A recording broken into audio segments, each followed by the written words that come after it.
11:15 at night, a glass office tower, mostly dark except for one lit floor near the top. A man working late on a product launch, badge in his bag instead of clipped to his shirt, walking out through a side entrance he'd used 1,000 times before. Within 2 minutes, a private security guard would have him face down on the lobby floor, certain he'd caught a burglar mid-escape, never imagining the man underneath him had signed off on that guard's own salary that morning. This is the story of a wrongful arrest, a board of investors demanding answers within hours, and a single piece of security footage that turned an embarrassing mistake into a national conversation about who gets the benefit of the doubt and who doesn't. Jerome Ashford built his company out of a converted garage when he was 26, coding through nights fueled by instant noodles and a stubborn refusal to listen to the 3 investors who told him his idea, a logistics platform connecting small manufacturers directly to retailers, wasn't worth funding. He'd grown up watching his mother run a small wholesale distribution business out of a rented warehouse, absorbing early lessons about supply chains and margins that most of his eventual competitors only learned secondhand from business school case studies. 11 years later, that platform processed close to $4 billion in transactions annually, and Jerome sat at the head of a company employing nearly 900 people across 3 office locations, the largest of which occupied the top 6 floors of the glass tower downtown, where he'd been working late that particular Thursday night. He wasn't a man who enjoyed the trappings of the role. He drove the same modest sedan he bought when the company was still 11 employees crammed into a single open-plan room, and he avoided the corner office with the best view, choosing instead a smaller workspace closer to his engineering team so he could overhear conversations and jump into problems without needing to schedule a meeting first.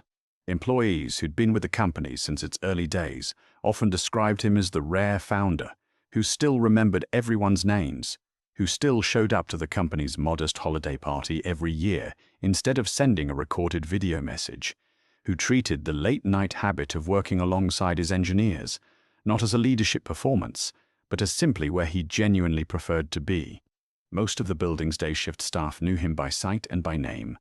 The overnight security contract, however, had only recently changed hands, bringing in a new rotation of guards still learning the building's rhythms, its tenants, and its unusual habit of having its own founder regularly working past midnight in a hoodie that gave away nothing about his actual position in the company. The product launch scheduled for the following Monday had been 18 months in development, a complete overhaul of the platform's core matching algorithm that Jerome had personally championed against the advice of 2 senior engineers who worried the timeline was too aggressive. He'd spent the evening reviewing final deployment checklists with a skeleton crew of 3 engineers, the rest of the office long since emptied for the night, the building's automated lighting system gradually dimming floor by floor as the hours passed. By the time Jerome packed up to leave, it was past 11. And he was the last person remaining on his floor.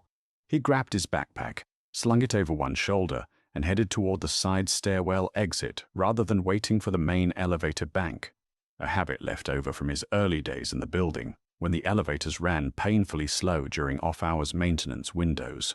His employee badge, clicked earlier that day to his shirt, had slipped loose sometime during the evening and now sat buried somewhere inside his backpack, along with his laptop and a half-eaten protein bar. Marcus Devney had been with the new security contractor for exactly 9 days, still memorizing the building's layout, its tenant list, and the faces of the people who belonged there after hours. He'd come to the job from a different industry entirely, having spent the previous 6 years working retail loss prevention, before deciding he wanted steadier hours and better pay, a transition that left him technically certified but genuinely inexperienced in the particular judgment calls a high-rise commercial building demanded. He'd been told during his brief onboarding that the building had experienced a string of after-hours break-ins at a neighboring property the month before, an incident that had prompted heightened vigilance instructions across the entire block. Instructions Devney had absorbed with the eager, slightly anxious thoroughness of someone determined to prove himself in a new role. He spotted Jerome moving quickly down the dim stairwell toward the side exit, hood up against the building's aggressive late-night air conditioning, no visible badge, moving with the kind of brisk, purposeful pace that, to an unfamiliar eye watching grainy stairwell footage, could easily be read as someone trying to avoid the main lobby's better lighting and more visible cameras. "Hey, stop right there!"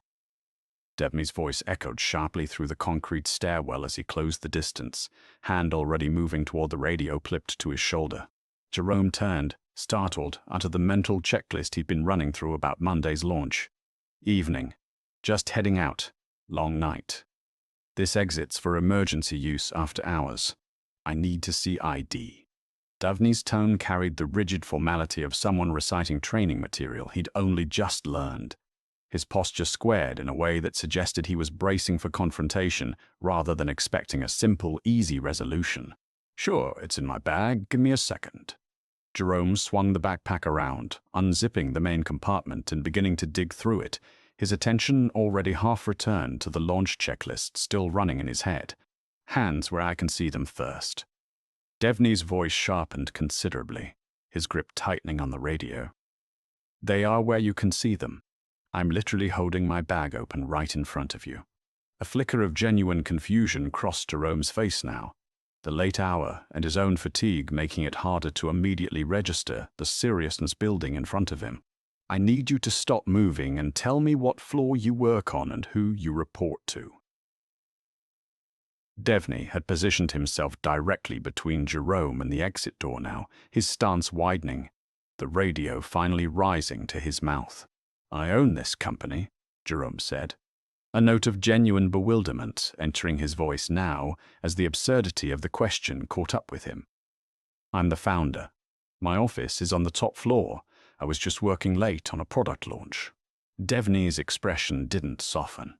If anything, the claim seemed to harden his suspicion rather than ease it, a pattern Devney would later admit to investigators he'd been specifically warned about during a brief informal conversation with a more senior guard about people who talk a big game when caught somewhere they shouldn't be.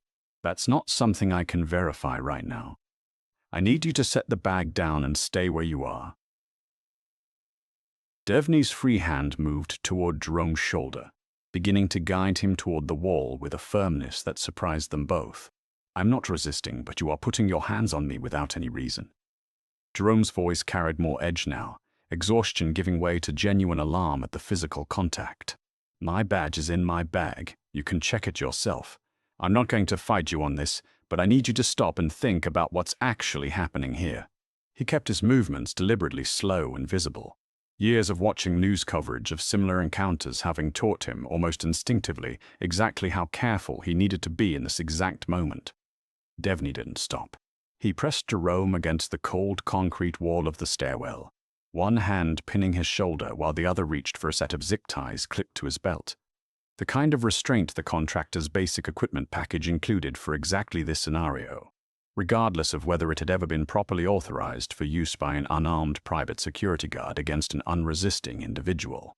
"This is a mistake," Jerome said, voice tight now as the plastic bit into his wrists, his backpack sliding to the concrete floor with a dull thud. "I need you to call building management. I need you to call anyone. This is going to be a very short conversation once someone with actual authority gets here. You can explain it all to the police," Devney said, radioing for backup with a voice that had finally found something close to confidence, mistaking Jerome's calm insistence for exactly the kind of practiced excuse he'd been told to expect from someone caught somewhere they didn't belong. Jerome sat down heavily on the cold stairwell steps where Devney directed him, his zip-tied wrists resting awkwardly in his lap, running through the increasingly absurd calculus of his own situation. He was, at that exact moment, the largest single shareholder in the company that occupied this building's top 6 floors, the same company whose annual security budget had personally crossed his desk for approval just 2 months earlier, sitting handcuffed on his own stairwell because a 9-day employee hadn't yet learned to recognize him. He didn't argue further. He built an entire career on understanding that the fastest path through an unreasonable situation was rarely confrontation, and he knew with absolute certainty exactly what was about to happen the moment anyone with real context arrived. Within 4 minutes, a second security guard arrived, summoned by Devney's backup call, an experienced overnight veteran named Wanda Pierce, who had worked the building for nearly 6 years under both the old and new security contracts. She took one look at the man sitting zip-tied on the stairwell steps and visibly froze mid-stride, her hand instinctively rising to her mouth in genuine shock. Devney, that's Mr. Ashford. What? That's the CEO. He's the founder. He's literally on the building access list as the company's primary point of contact. His photo is in our own onboarding binder. Wanda was already moving toward Jerome, pulling a small multi-tool from her belt to cut through the zip ties, her voice carrying a mixture of disbelief and mounting alarm. "Sir, I am so sorry. Let's get these off you right now." Jerome rubbed his freed wrist slowly, the deep red marks already visible in the stairwell's dim emergency lighting.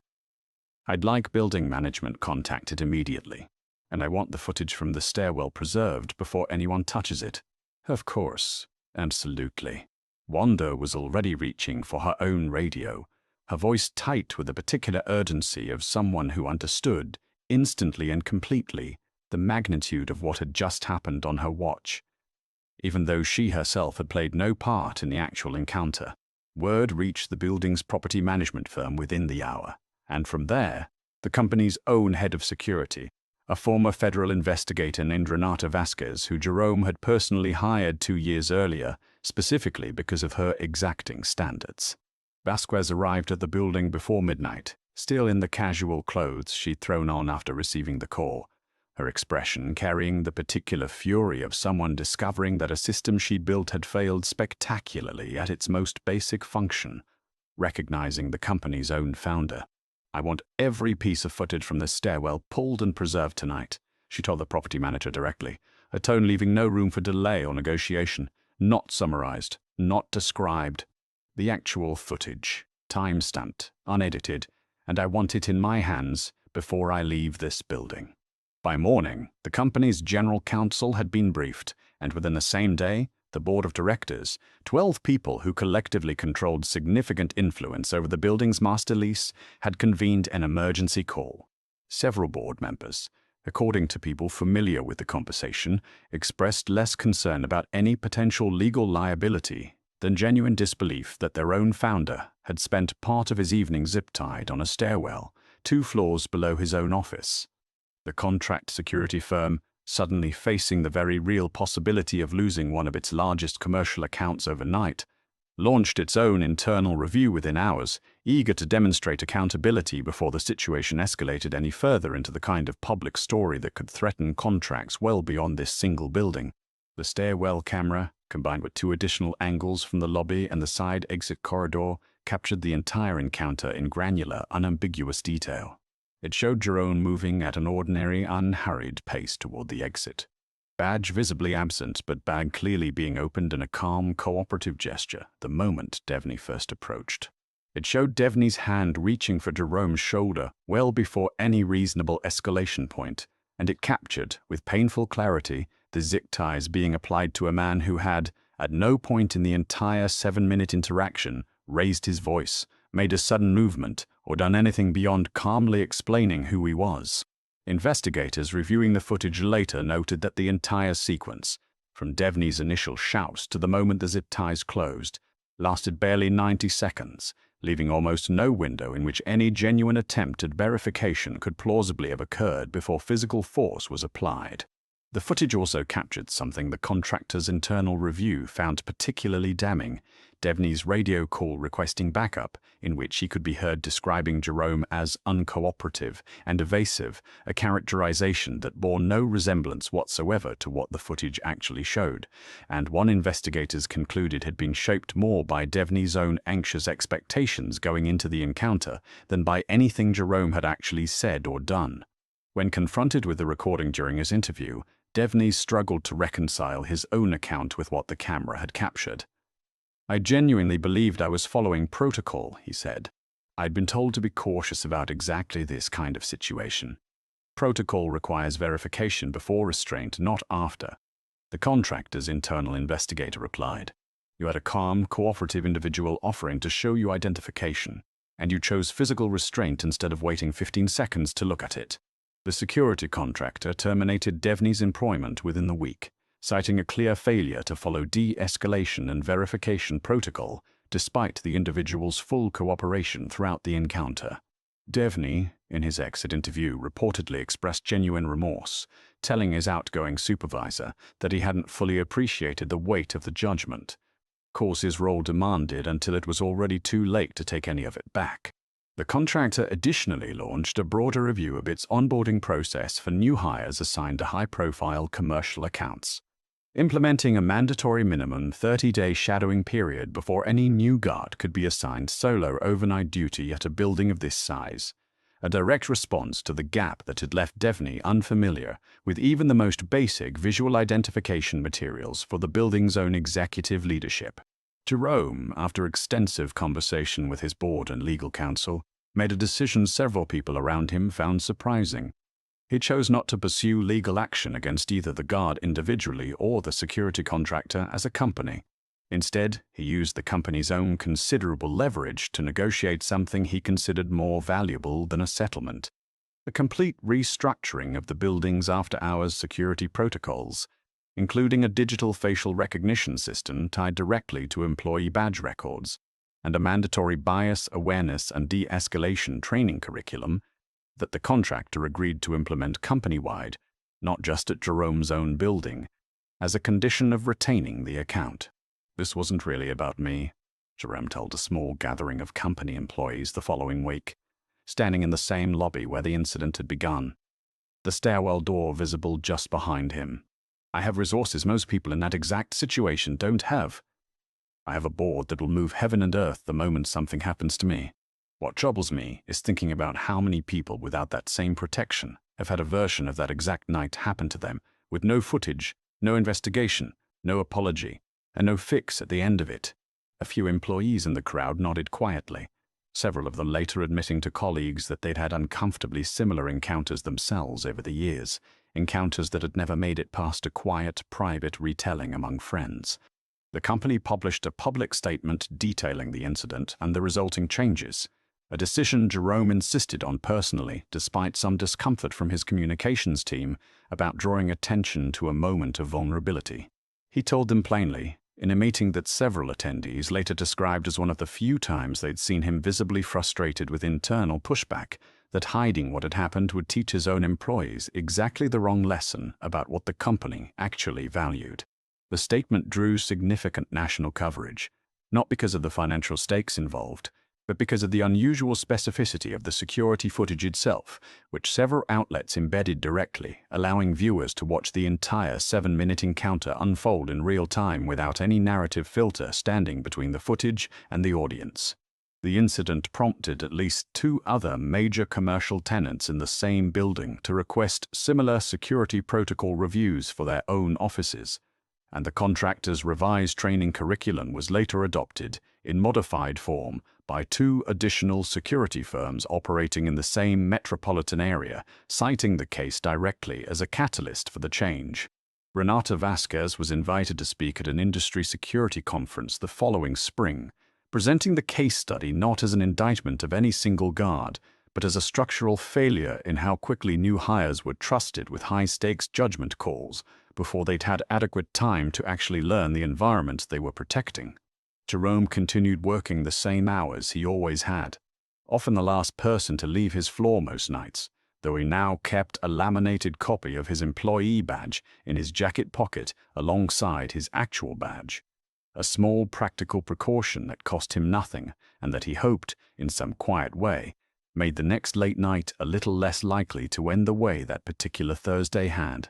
He also began a quiet personal habit of introducing himself directly to every new overnight guard assigned to the building, something he'd never previously thought necessary, but now considered simply part of doing the job responsibly. The product launch went forward as scheduled the following Monday, the platform's new matching algorithm performing exactly as the engineering team had promised, the entire incident already fading into something closer to an unsettling memory than an active concern for most of the people who worked in that building every day. This story is a reminder that authority and ownership offer no automatic protection from a stranger's split-second assumption, and that the real measure of an institution isn't whether mistakes happen, but how completely it's willing to examine and fix the system that allowed one to happen in the first place. For Jerome, the lesson lingered well beyond the bruises on his wrists, settling instead into a quieter, more permanent awareness of exactly how thin the line had been between an ordinary Thursday night and a story that, for so many people without his particular resources, simply never gets the chance to end this way. If this story made you want to see real accountability in action, hit that like button, share it with someone who needs to see it, and subscribe for more true stories of justice finally catching up.